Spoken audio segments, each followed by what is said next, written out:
like do it in between, so just give me 1 second here. Okay, yeah, there you go. I got my other Labradorite earring on.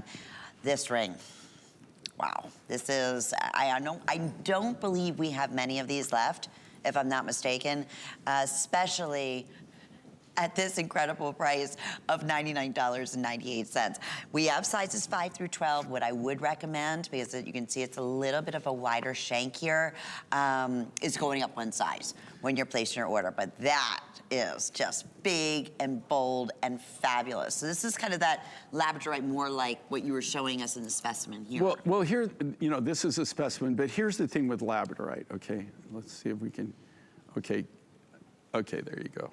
All right, do you see when this flashes here? Okay, that is the property of labradorescence. When they say Labradorite and labradorescence, that is the property of that. So beautiful. Now here's the thing with this, with Labradorite, and this is really high quality Labradorite. It's extremely high quality Labradorite, but, which is what this ring is cut from. But here's the thing, do you see as she moves that, do you see as Lynn is moving her ring, do you see the flashes, the fire? Okay, the only reason you see that is because how our lapidarists were able to cut the material. This material, like a normal material that I would cut, right? I would just cut this up like you would cut, like if you could imagine like a loaf of bread, and you would cut, you know, cut the loaf of bread, you would cut it, and then you would take and you would design, you would take what they call a template, and you would design the shape of the cabochon you want, and then you cut that out, and then you polish it, and that's what the cabochon's formed from.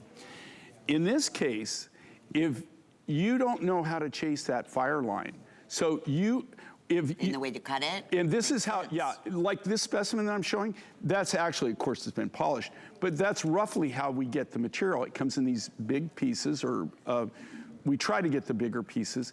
Then they have to chase the fire line.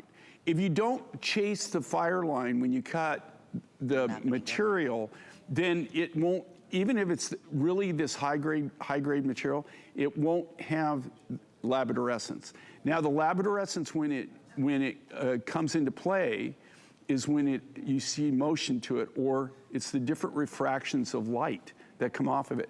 I guarantee you open this is in studio lighting, stage lighting, which is great for skin tone, right? It also, yeah. You know what? It makes me look tan, all right? I'm not, but it makes me look how tan. Don't I look, so I look so cool, right? You do, look like you just came back from the Caribbean. It looks like, you know, I'm one of those guys that plays tennis and stuff, which I don't. But I spend a lot of time outdoors. Okay, but if you saw me in person, it's really funny because people will see me and they'll go, "You look different on TV." And I say, "Yeah, it's the lights." And, you know, but the thing with this, it's the same thing, the same property. Here, when you try to show jewelry, I think one of my biggest frustrations is the lighting and being able to really, you know, get across what it looks like. And it looks good here. It does, but I think that's why people always say it's so much better when you get it home. When you get it in different light sources, that's when it really, the truer light. $20, we'll ship that ring right to you. Okay.